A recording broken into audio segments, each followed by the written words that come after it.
It is no secret that the childhood experiences and influences all play a role in creating our character. The National Scientific Council on the Developing Child, NSCDC, has written heavily about how the foundation of lifelong success is developed during early childhood.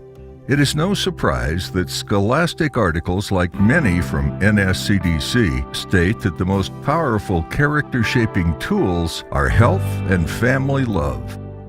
Nevertheless, we cannot neglect the power of childhood sports and other extracurricular activities. In this case, we will look at the powerful and ultra-positive influence that competitive gymnastics can have on shaping an individual's life. It has been written that at Gymnastics USA, we believe gymnastics to be the greatest sport the world has to offer. We believe this largely because of what we call the 3 gymnastics principles: individual reliance, hard work, and positive thinking. However, there is more. We believe gymnastics, if properly influenced, leads to individual prosperity. Prosperity has been described many ways: success, wealth, luxury, the good life, milk and honey, good fortune, ease, plenty, or security. One thing is clear, however: prosperity is something we all strive for. While it is achievable by all, it is only achieved by some. And we believe competitive gymnastics provides children with the tools to conquer prosperity.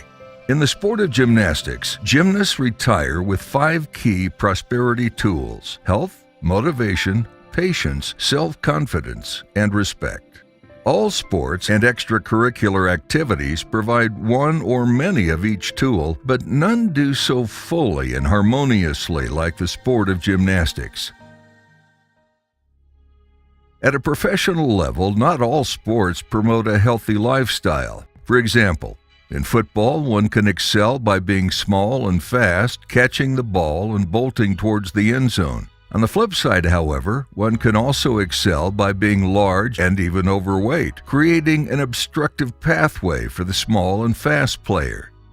Dance is another sport that does not always promote a healthy lifestyle. In fact, on many occasions, dancers tend to lean towards an unbalanced diet to maintain a long and lean figure.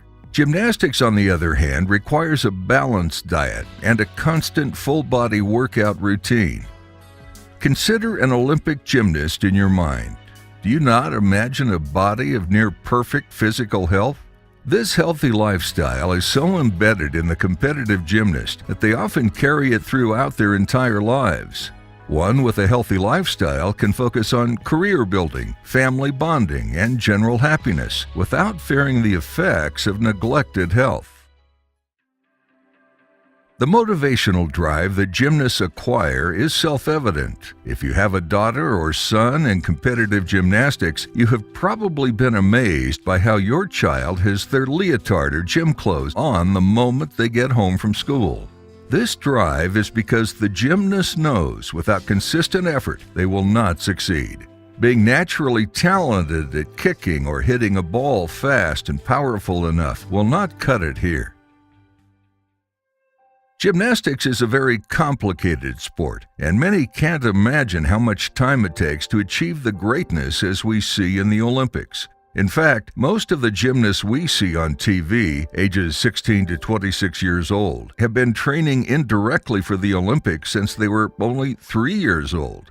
This is delayed satisfaction at its finest. Utilizing the motivational spirit mentioned before, the child gymnast knows being the Olympian on TV does not come quickly. The gymnast realizes that every day is a small step in a long journey. This delayed satisfaction is crucial when trying to achieve success in adulthood. As a great coach once said, the greatness of achievements are always in equal proportion with how difficult they are to acquire. That promotion, that business endeavor, that dream of becoming famous takes patience. Competitive gymnasts learn this lesson in kindergarten. Gymnastics is an individual sport.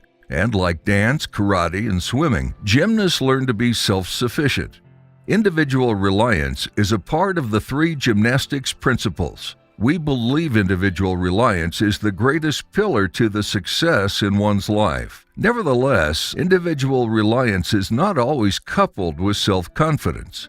Consider a singer on stage or a football player on the field. In both cases, an audience not knowing how to do either talent can easily judge whether the artist or player is good or bad. Gymnastics, on the other hand, cannot be judged by the good or bad system. The sport is so dynamic, complex, and unique that even at the lowest level, gymnastics still is very impressive to the audience. Therefore, regardless if the gymnast wins or loses, gets a high score or a low score, the gymnast is always proud to be a gymnast. Throughout time, prosperous individuals have been known to carry strong self-confidence. The ability to truly trust oneself and the feeling of credence from others in one's discipline paves the way for the belief of, "I can achieve."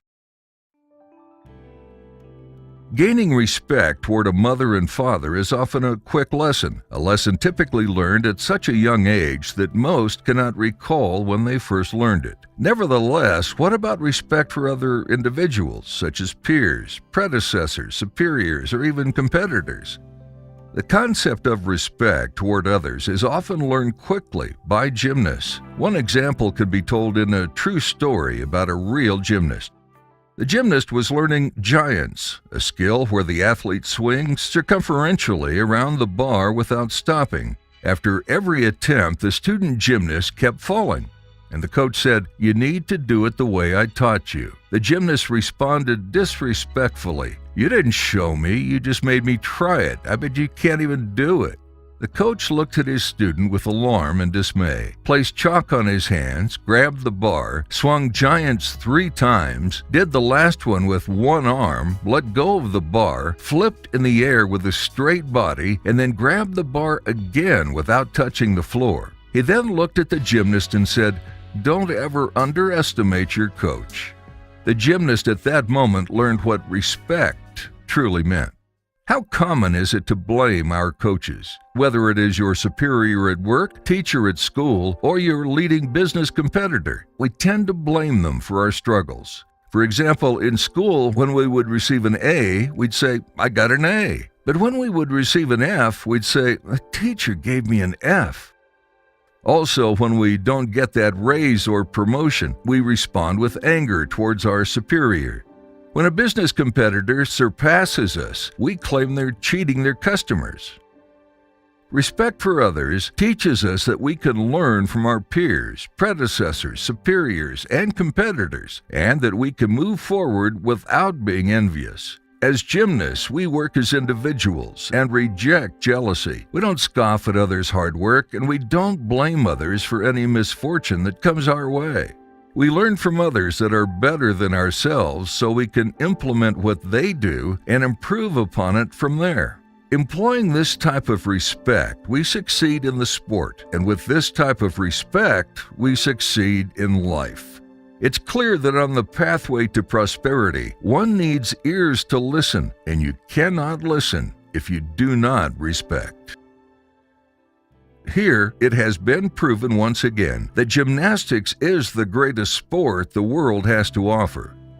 The 3 gymnastics principles, individual reliance, hard work, and positive thinking, gives rise to the components that lead to a prosperous life: health, motivation, patience, self-confidence, and respect.